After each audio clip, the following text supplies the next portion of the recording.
بسم الله والصلاة والسلام على رسول الله. رب اشرح لي صدري ويسر لي أمري واحلل عقدة من لساني يفقه قولي. أما بعد، مرحبا بكم في رحلتنا، رحلة في ربوع الجنوب.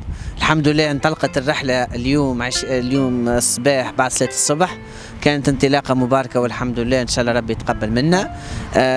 انطلقنا زوز كيران، ربي وفقنا وجمعنا أكثر من 97 صغير وكبير، هذا من فضل ربي، وإن شاء الله رحلة تكون مباركة وميمونة. بدينا الرحلة متاعنا بأذكار الصباح، نظمنا رواحنا شوية وعملنا شوية أذكار الصباح، وعملنا ختمة في الكار والحمد لله، وعملنا دعاء ختم القرآن، هذا من فضل المولى عز وجل. بعد إن شاء وقفنا تو كراحة تنظيمية باش ننقلوا فما صغيرات جبنا لهم منشط باش ينشطهم تنشيط علمي وتنشيط حركي، ان شاء الله باش يبدا في التنشيط نتاعو بعد البوز هذيا مع 9 نتاع الصباح. والكبار باش يلتحقوا بالبكار باش تلمهم وباش نعملوا لهم تنشيط ديني وتنشيط تنموي، وان شاء الله ربي يتقبل منا.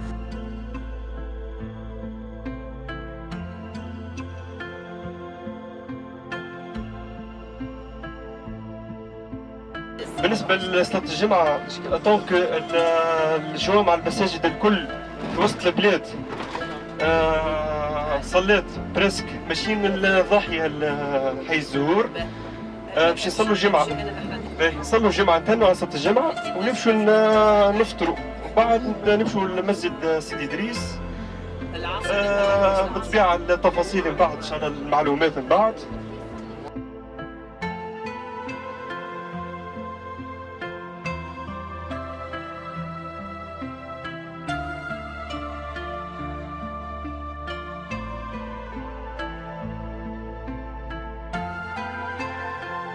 الحمد لله وصلنا سلامات، تعدينا صلينا الجمعة، هذا من فضل ربي، وبعد تعدينا كلينا حويتة باهية على البحر في ريستوران غذاء البحر، وإن شاء الله تو بعد الغذاء البطن إن شاء الله تو باش نغذيو غذاء الفكر، باش نعملوا مسار ثقافي في مدينة جابس، باش نقفوا عند معلم أبو الأباب الأنصاري، هو صحابي رسول الله صلى الله عليه وسلم ورضي الله عنه وأرضاه، أقام بالمدينة هذه وعلم فيها الناس، باش نمشيو نتعلموا من سيرته، وبعد باش ننتقلوا إن شاء الله نصليوا العصر في جامع سيدي إدريس، وباش من بيناتهم باش نتعداو السوق، وباش نقفوا على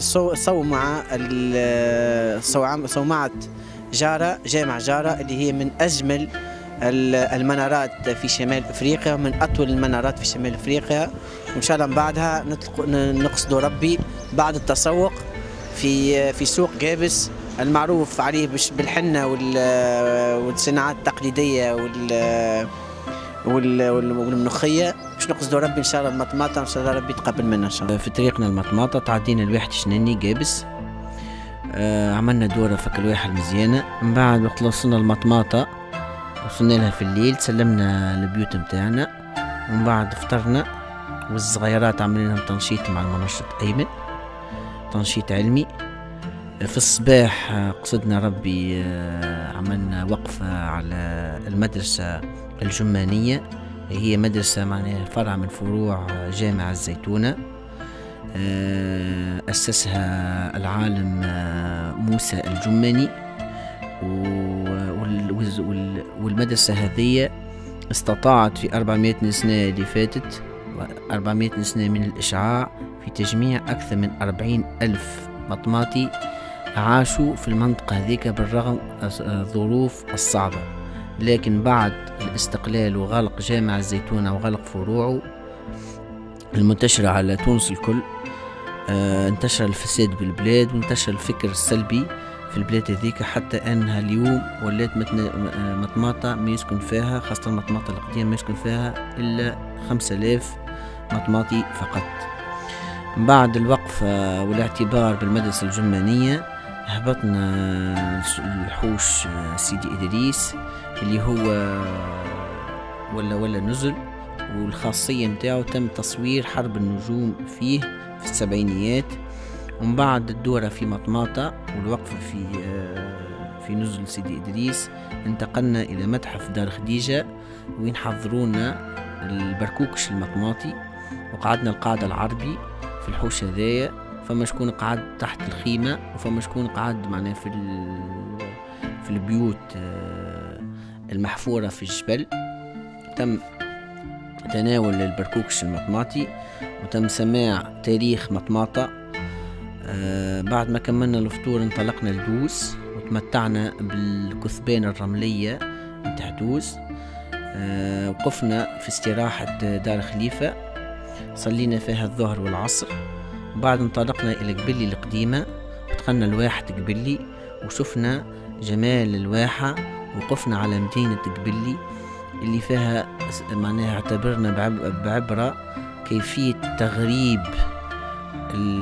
التونسي وإخراج سكان الواحة، واحد فطناصة اللي نفزاوة اللي دامت معناها في التاريخ آلاف السنين، تم تخريجهم بتجويحهم وعدم تمكينهم من المرافق الحضارية حتى تهجرت البلاد.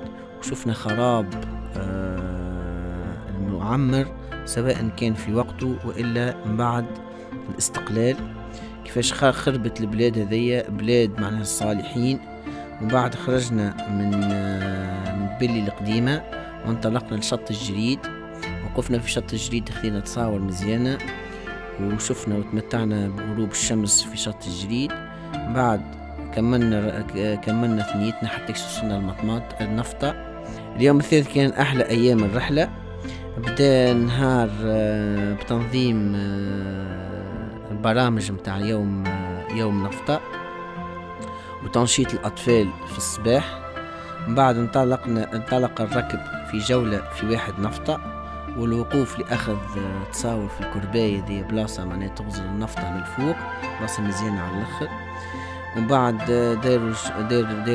دار المجموعة في واحات نفطة بين شلالات المياه تاع راس العين والنخيل حتى يكشي، وتختمت الجولة حتى يكشي الواحد نورة والاستراحة نورة، لعبوا فيها الصغيرات وتمتع الكبار، تحدثوا مع بعضهم في ظل الواحة وفطرنا مع بعضنا الناس الكل في جو عائلي. بعد قسمت الناس 3 مجموعات، 2 مجموعات خذاو الكتف وكات، فما شكون مشى منهم لعمق الجمل فقط، وفما شكون مشى منهم وصل حتى يكشي لشبيكة وتمغزة ورجعوا على عمق الجمل وعملوا جو في الكتف وكات. وفما برشا مغامرات صارت في الكتف وكات، وخذاو تصاور عند غروب الشمس في عنق الجمل وين تصورت حرب النجوم.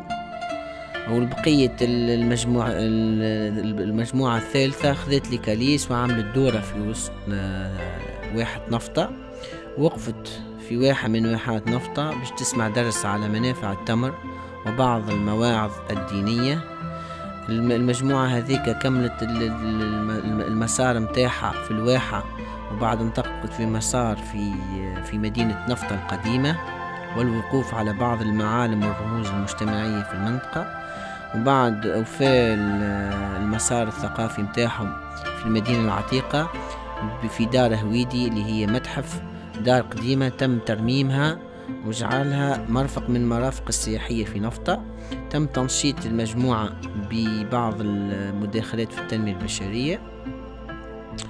بعد المغرب التقاوا المجموعات الثلاث في منتزه نورة لتناول العشاء، وبعدها تفرق الركب إلى فريقين، فريق مشى مع المنشط أيمن ومشى باش يرتاحوا في الأوتيل، وفريق آخر مشى باش يتمتع ببعض الأناشيد الدينية في مقام العالم أبو علي السني، وسمعنا زاد السيرة متاعو.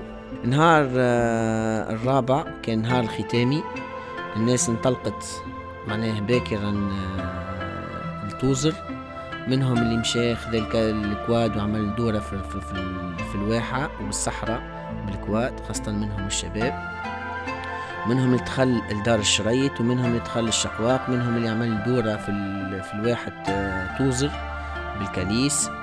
وتختمت المسار هذايا بالتسوق وأخذ بعض الهدايا التذكارية وبعض الدقلة من سوق توزر.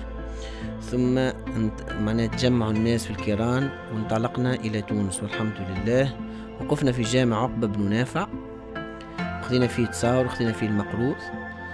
من بعدها في الثنية زاد تمت تحفيز الأطفال للدخول في مسابقة للتعبير على أحسن ما شاهدوه في الرحلة، فأبدع الأطفال بتعبيراتهم سواء كانت اللفظية أو الجسدية، حتى أشكل على لجنة التحكيم اختيار الفائز، واختيرت الفائزة طفلة صغيرة ما شاء الله أبدعت في التعبير على ما شافته في الرحلة، وكان كان تكريمها قدام الركب الكل. هذا ما نعتقدوه اللي هو باش يعمل أثر إيجابي في الأطفال، اللي هو سواء كان بتنشيطهم مع المنشط أيمن، ولا بتنشيطهم في وسط الحافلة ولا في وسط الإقامة، وبعد تكريمهم تكريم جماعي للمشاركين في المسابقة هذه. إن شاء الله معناه يكبروا في طاعة ربي ويكتبوا في بيئة سليمة كما اللي كانت في الرحلة اللي دامت 4 أيام، حققنا فيها أهداف دينية اللي الناس زادت الإيمان متاعها وعرفت قيمة النعم اللي متمتع بها في المدينة. حققنا بعد ترفيهي، الناس ترفهت سواء كان من الصغيرات بالتنشيط وإلا من الشباب بالمغامرات اللي قاموا بها في الصحراء وإلا في طيلة الرحلة. الكبار زاد كيف تمتعوا بالبعد الثقافي وتعرفوا على برشا حاجات ما كانوش يعرفوها، وتعرفوا على ثقافة أهل الجنوب أهل الكرم. البعد السياحي شفنا مناظر مزيانة، وإن شاء الله ربي يعودها في أحسن الظروف، إن شاء الله نسأل الله السلامة.